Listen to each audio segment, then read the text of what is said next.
Well, welcome to OzBuzz. I'm Ozzie Jurock. I have the privilege of being the host of OzBuzz, and I'm really pleased to welcome to our show the chair of Community Futures BC, Mike Guarnery. Is that right? That is correct, Ozzie. And I'm really happy you take the time to chat with us about the wonderful world of Community Futures. I mean, what kind of an organization is that? So Community Futures is Canada-wide. We have 34 offices in British Columbia. Wow. Yeah, and they're basically rural-based. And the work that Community Futures does is primarily support business in rural communities in development and through loans. They also so you give them top-up a loan that they had? Or just startups. Even. Startups as well. Even startups as well. So, some businesses will work with organizations like Community Futures or BDC as another example. BDC being the Business Development Bank of Canada. Right. So they're throughout Canada too, and work with that structure instead of a bank or a credit union. And it's through development of generally small and medium enterprises and the rural communities. So there's 34 here, 90 in Western Canada. Wow. And 268 throughout Canada. Well, I guess your organization also has experience dealing with small business and some of the challenges they have more than perhaps a bank would do. You know, you have more, is it compassion you have, or is it more understanding, or you? Well, not to say that banks don't have compassion. I don't want to go down that route. However, there are some support systems that are probably more available through Community Futures that you may not get in traditional lending scenarios. And, even more recently that we've seen in perhaps the northern communities of BC, where we had some Community Futures offices really raise their profile and stand up for their communities by helping the fire recovery of 2017. And so they've been really working on getting businesses back, helping them find sources, collaborating with government and other not-for-profits and related agencies, and building up those communities. So let's say I'm a small business entrepreneur and I need a loan. Do I go first to a regular bank and then to you, or do I see you right away? You can see us right away, or you can see a Community Futures office right away. It's about developing also your plan and how you want to execute your business as well. I think the business bank, they want you to go first to be turned down before you go to them, isn't it, or something like that? In a lot of ways, and Community Futures probably wouldn't sway you from that idea too. I mean, it is, you want to make sure as a business person you're getting the rate you want and the support you want. Sure. And we generally, we don't want to be competing with the banks that well or as well. And a lot of people will generally go to their banks first and find out where they sit, but they can talk to the Community Futures office too. It would be a good thing anyway. So everybody that goes for a mortgage should check it out. It's funny, sometimes you're with your bank for 10 years and friendly, lovely bank gives you a renewal notice, and they go next door and you get a better rate. So you gotta. It behooves you, if there's such a word. It behooves you to go around and check out. And I know that word behooves exists. I do remember that from grade 8. But however, the one thing that you can see in a Community Futures office is those support systems and building and going up and making sure that you're heading the right direction. You're getting the follow-up afterwards. Really, that especially for new businesses, that's a really good support that is available. Well, you even have a program that reduces obstacles for people with disabilities. The Entrepreneurs with Disabilities program. So, thank you for bringing that up, because that program, it's for people with chronic health challenges, and it's very important to understand that, if you do have a chronic health problem, and sometimes we get in that mindset of what's a disability, right? But if you're a person with those health challenges, maybe it's constant pain or whatever it could be, certainly declare that, and there's some other opportunities that you can use the Entrepreneurs with Disabilities program. Well, as chair of the Communities Futures BC, so what is your function? Do you just sit on a big chair and direct traffic, or? Well, generally I was kind of hoping for that position, but it was already taken. I think those positions are perhaps in larger capital cities of countries, but it's not quite like herding cats either. I work with other directors. They're very, very intelligent, very focused people that represent.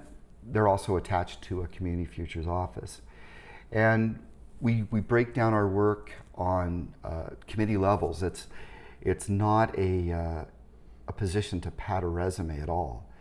All of them are volunteers as part of the Western Diversification Contract with Community Futures. Your boards are volunteers. And we work on hearing from the network of the Community Futures office of where we should go and apply our leverage to make sure that we have funding. We look for resources that we can also help within that client. So having said that, what do I do? Certainly work with our executive director in Mission BC, outstanding executive director named Cheryl Johnson, and work on the plans for the next meetings, go over the budgeting, go over just along with the rest of the committee, just like any other board would. Well, I had the privilege of making a speech to the organization, and I was really taken with how dedicated everybody was. They were having fun, but they really wanted to be there, and they wanted to learn and grow and help other people. I think that seems to be the theme that I took away from that meeting. I think so. I think you're right on that. And when you take a look at because thank you for coming out, and that was in 2015 here in Kimberley that we had you. So we still get great comments about the conference we had then, and talking about that and what we do, and really those people, besides the employees themselves, but the volunteers are just a driving support and really make that network connection. That's what I find really amazing, even in places like Kimberley, but other small towns. There seems to be more of an esprit de corps. Somehow we all chip in, or we are all part of Rotary, or all part of doing something. I mean, in Kimberley, it amazes me that if I want to cross the road, I just indicate with slight foot movement that I'm about to enter the street, and all the cars stop.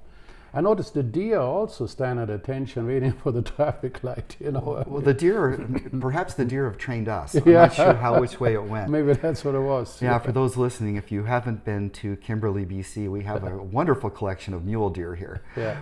And I find them quite entertaining. Yeah, they're everywhere except when they're eating all my flowers, and I still have a bear roaming through the yard right now in the Chapman Camp area. You mustn't say that they're bears, you don't attract people to it. Anyways, in Coquitlam, there in my house, I had a bear going right underneath the fence. Well, look, there are, I know that there's some recent business interactions even in Kimberley with the community, with the futures. No? Well, we recently, at the Business Awards that were held in October, I think of the 15 awards that were awarded, 3 of them were community futures-based startups. Mm-hmm. And there were probably at least 2 or 3 others that were nominated. So you'll see a lot of businesses that have some attachment, whether through loans or through basically tutelage of getting business supports through one of the arms of some of the contracts that Community Futures operates. I find it amazing because, why do we expect that just because I want to be an entrepreneur, I know how to do a business plan? I don't. So if I can go to something and say, look, how do I put that? How do I position that? How do I put my thoughts on paper, right? That's right. And, there's a self-employment program course that you can take. You can, there's actually some really good questionnaires that you can take online, even to find out if you currently have the mentality. It doesn't mean that you won't later, but you can also find that out where you're at. But I think if you're starting a business and you've got an opportunity to get business advisors to work along with you, and maybe you're taking a look at your financials and you want to look at them a different way, and maybe you have something in operations that should be actually into a different category. But those are the advisors that'll help guide you, and it's not that intuitive. The business that you understand for yourself, that may be more intuitive. Right. It's that underlying component that. Well, and the other thing is too, I think the great American poet Ralph Waldo Emerson said that God grant me someone who can make me do what I can, right? I mean, we can do so much more, but sometimes I need somebody to rattle our cage and say, look, if you went this road, or have you ever considered it this way? And I think that's where organization comes in, which I think is great. Now, you have some upcoming opportunities for access to capital, which the Kootenai-Columbia Investment Co-op provides. So this is one of the things that we're seeing in a lot of rural communities. We're seeing them in, they've certainly been ubiquitous out east in the Maritimes. So these are community ventures that you can invest in. The minimum investment is $500.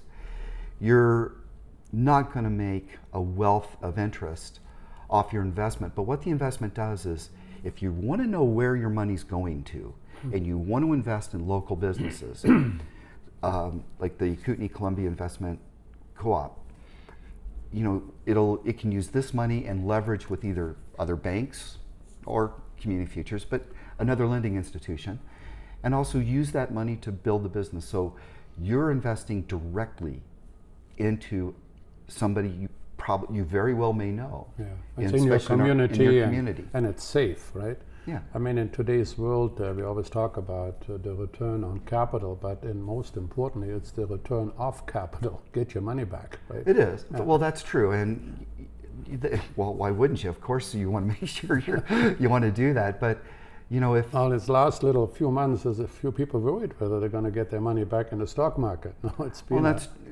good point. But like one of the things we see, especially I'm not a big let's compare generations. Like everything seems to be about millennial quest, and millennials and the baby boomers and the greatest generation. I think many people all have the same or related values.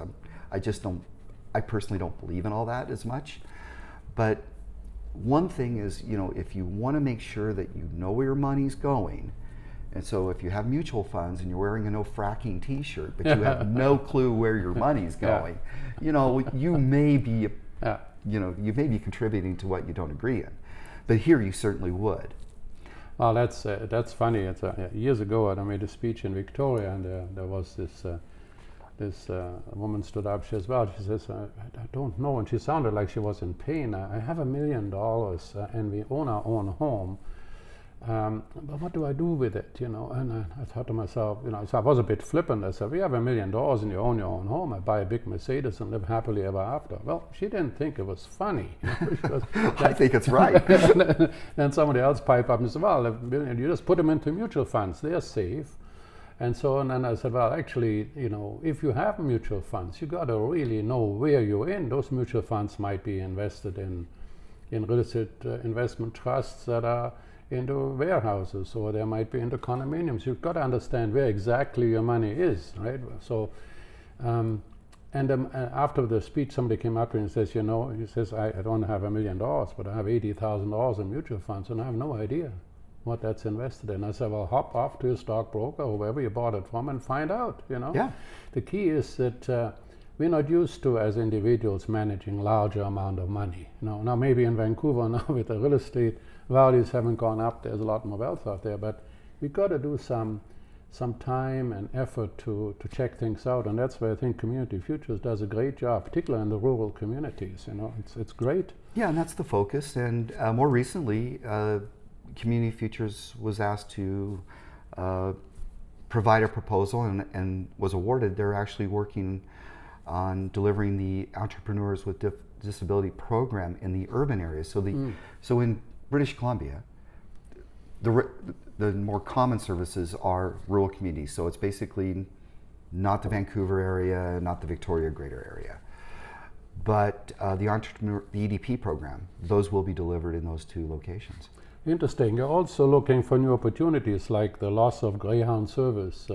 I think that's more just generally. I think that's just more my general interest on that, Ozzie, is when you take a look at the loss of the Greyhound service. More recently, I did have a call with well, how do I get to Kimberley if I can't get a Greyhound? And they were calling from the Lower Mainland. So I gave them the flight schedules so they knew how to, there's opportunities because Kimberley now has, we have 3 carriers here. Who is that now? So we have Pacific Coastal, we have Air Canada, and we have WestJet. Just not from Vancouver yet, no? Yep. The direct flights are Air Canada and Pacific Coastal. Yeah. And then WestJet, you will get probably a layover in Calgary. Yeah. But no, I'm one of those that really roots for WestJet coming to a direct flight to to Cranbrook, because there's no competition with just Air Canada. Actually, Air Canada now, the regular flight is the same as me flying to Frankfurt. Yeah, I know. I remember when I first moved here. I moved to Kimberley about 24 years ago from Indianapolis, and I was looking at flights at the time from the regional airport, and they were so prohibitive. But with the competition now, I really think the regional airport out of Cranbrook is as competitive as anybody else's. Yeah, no question. It's such, and when you consider, you're a major ski resort in Kimberley, and I land on the airport, and 20 minutes later in front of my house, right on the hill. It's really close. When you look at, even if you fly to Whistler, you fly to Vancouver, you're still 2.5 hours away. Or even to Fernie, you've got still an hour's drive from the airport. So really, it's very convenient for somebody that wants to go skiing in Kimberley. It is, and I agree. Or golfing, if really, if you're not at the base of the hill within 30 minutes, we could almost guarantee a cold one for you. But we won't, but we could. Well, anyways, it certainly, you have been, of course, involved in Kimberley as the general manager of the local chamber, and there's so many activities that small towns do to attract business, to redirect business, and all these wonderful things. But one thing that I really enjoy about you is that you're not one-dimensional. You're a very eclectic personality. You play in a band, and I've seen you play is it the xylophone? Or the keyboards. The keyboard, yeah. Yep. Oh yeah, not the xylophone is with little sticks. But I do like the xylophone. It's like being the drummer on a keyboard, so it's quite fun. Oh yeah, that's right. But I've heard you sing. Now how much do you get out to play in the band? Not as much as the old days when maybe about 4 or 5 years ago. When you're in a band, you work together to collaborate, and then you work together to break up, and that's pretty much how things sometimes go. But when Sketch was around and we toured a bit, we really did have some good success in drawing crowds and having a great time, and I certainly enjoyed those days. And the leftovers from the band, there's still 3 of us and 1 other, and we developed another band. It sounds more like an address than it is a band. It's called 4 Deer Run. Okay. What does that mean? What's it? Well, one day there were 4 deer going by, and Well, of course, very logical, yeah. Well, yeah, really. We just didn't add the mule deer actually, and we've been working together on that, and so I went from keyboard back to a guitar, and we're. We have a couple of nights that we're playing while you're here, so hopefully you'll be able to get a chance to get out. I wouldn't miss it for the world. I think that's when you have hobbies like that that are fun. I don't think you're doing it for the money, right? You're not, no musician anymore is. You don't get paid like the Beatles do. But what are your favorite bands that you model yourself after? Well, I don't know if, maybe I'll say I could model myself after. I think the Beatles in a lot of ways were, they get a lot of chat time, but I think they were so underrated in their harmonies and, their ability to actually play. And, really they weren't with us as a band very long in the commercial sense. Not like the Rolling Stones, who seem to keep on reinventing. Well, yeah, and good on them for doing that too. So I always thought, with their harmonies and their ability to write music, and they did, the only time they ever used an outside guitarist was when they invited Eric Clapton, but Yeah. pretty much they were Doing their all their own studio thing. musicians outside of the symphonics and George Martin. And so often that you just drive along and you listen to a tune and you remember that was really from the mid-60s somewhere. You know, some of their music is really surviving extremely well. And I will say, when they came to North America in '64, that was just a little over 2 months after JFK's assassination. Yeah. And, you know, I think that was really a recovery period for America too, is trying to, you know, grasp with, you know, the tragedy that happened that sad day in November. And then, you know, in early February, here come the Beatles and that. So I like them. And then on the other side, I like this punk band out of Oakland, Rancid. So I really enjoy them. And But you also like Dean Martin. I don't know. Love Dean Martin. Couldn't be any more worlds apart. Look, just two. No? Well, you know, in a lot of ways, he was a rebel. He was the Rat Pack Republican. Yeah. And so he was, you know, he would be different than the rest of them. And and a lot of the tunes that he was crooning, you know, with his shtick was to be always slightly inebriated on TV, right? So it's good work if you can find it. Yeah. Well, I mean, you've been, you know, certainly, and you had a very active career, and you're still, of course, having a very active career. But what people may not know, you had some 4 years of active duty in the U.S. Navy. Yeah, I was a radarman. They called it Operations Specialist then. In the U.S. Navy. I was born and raised in Indianapolis. The neighborhood was called Eagledale. It was great. I couldn't have had probably a better childhood. You know, my parents were wonderful and are still wonderful people. They raised the four of us. We, you know, after, you know, it was like 1979. It was really getting tough. I went to Indiana University for about 1.5 years, and that wasn't for me. So I enlisted in the United States Navy. Did you get out on the water much, or was that's all I was on? Oh, well, that's fabulous. I love the ocean. It is, but it's but it's different when you're living with 435 guys. Yeah. What do you do on a Saturday night if you're still on the ocean? Right? You're either sleeping or working. Yeah. But you then were also 9 years a reservist. No? Yeah, because that punishment wasn't enough, Ozzie. I decided to continue my reserves, and so we. What does a reservist do? Well, I'll tell you what we did from 1985 to 94 when I left, and that was drink coffee, eat donuts, and talk about what we used to do. Well, there's a lot of us around to do that. But so as a reservist, you're just ready in case of an emergency, I guess. Pretty much. And while I was in, that's when the invasion of Kuwait happened. Yeah. And there were a lot of reservists called up for that. My son has just been born. And so I was quite prepared to go, and I'm like, okay, that part was done, although my number just didn't get picked. But a lot of reservists were called up for that, and have been, and you'll see them used a lot, especially in natural disaster emergencies as well. Well, but from there, I guess you also then learned a lot about the military. You became a defense contractor, and you developed a process to have deliverables provided via digital means. And I remember Apple and IBM were never communicating. You know, it was one or the other, right? And it was back then too. So it was, you know, in 1988, the internet was around, but there wasn't really strong communication protocols outside of what's called FTP files back and forth. Yeah.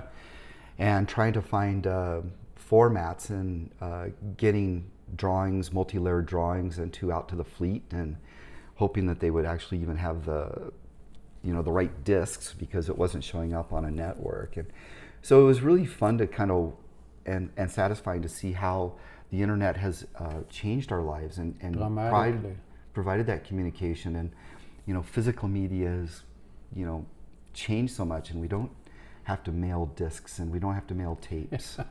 And I know the floppy disks, you know, and then into the A drive that we had to do. Well, sadly, I have to admit, I go back to where actually you booted with a drive to get your operating system to run. I remember my first games that I played, there were little stick men running across the screen.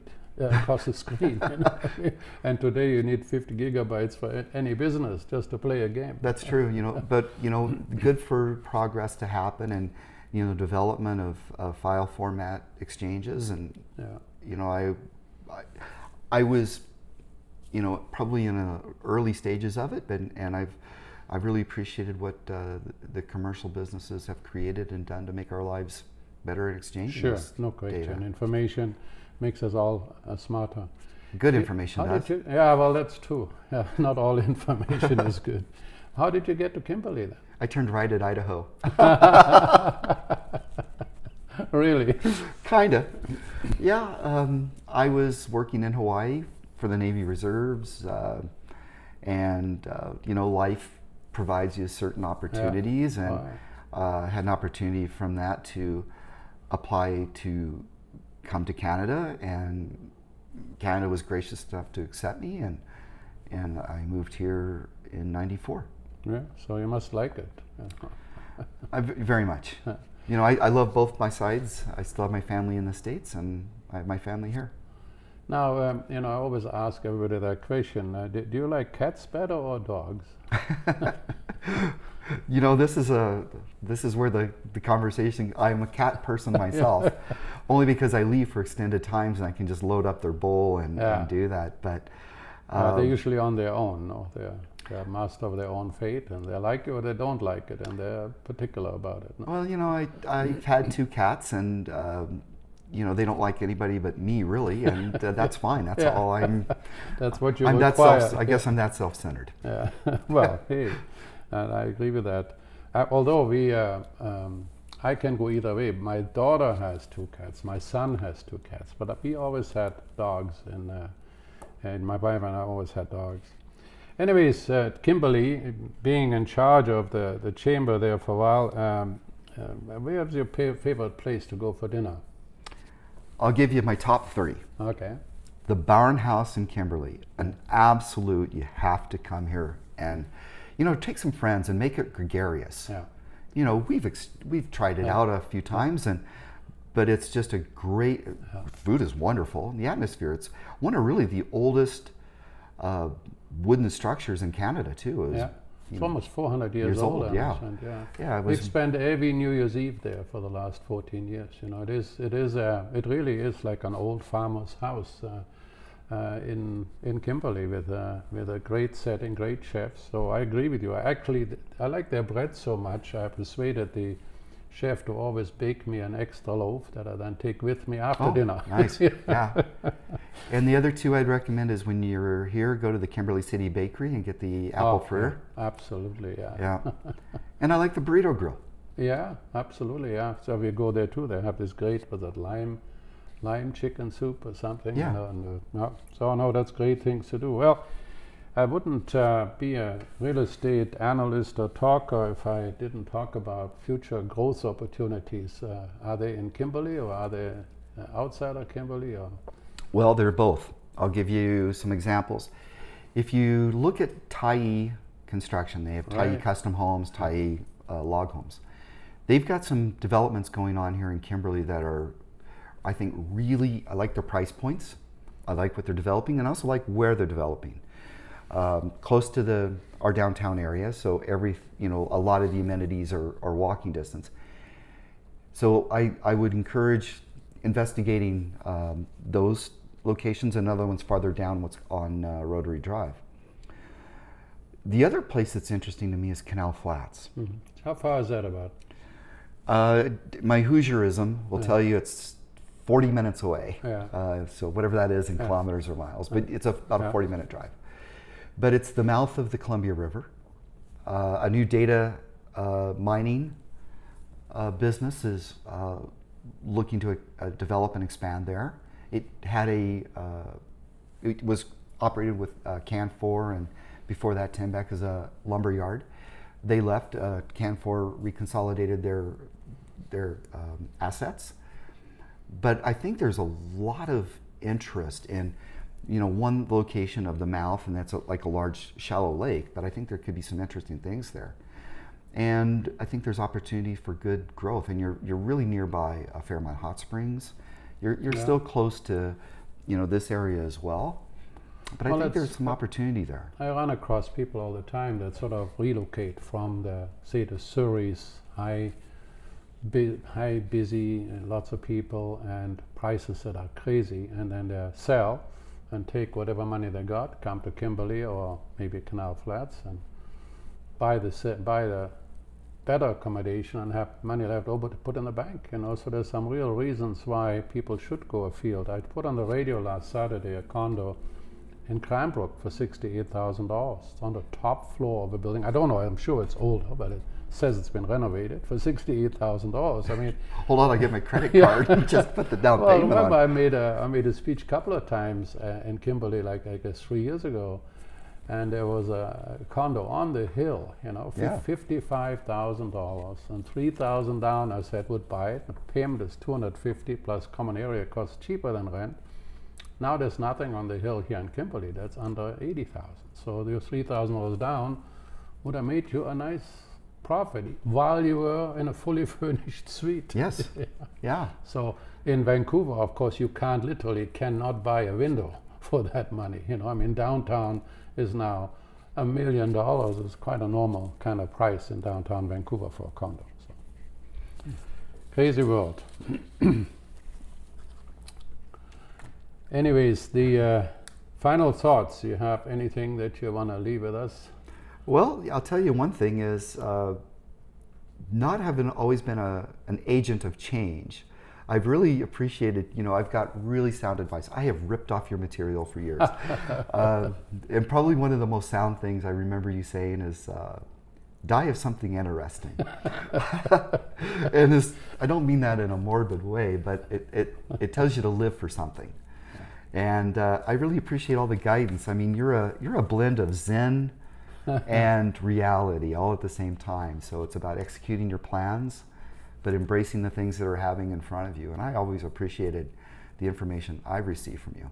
Well, thank you very much. And you certainly are an example of, hey, you play in a band, you run things, you're eclectic. Can we ask for anything more? We all want to be a character, right? We don't want to be a copy. You sure are not a copy. Thank you for doing this. This is OzBuzz signing out, and if you want to have more of OzBuzz, go to OzBuzz.ca. And by the way, all of the OzBuzz pieces you can now download on iTunes or listen to it at the podcast service of your choice. Bye.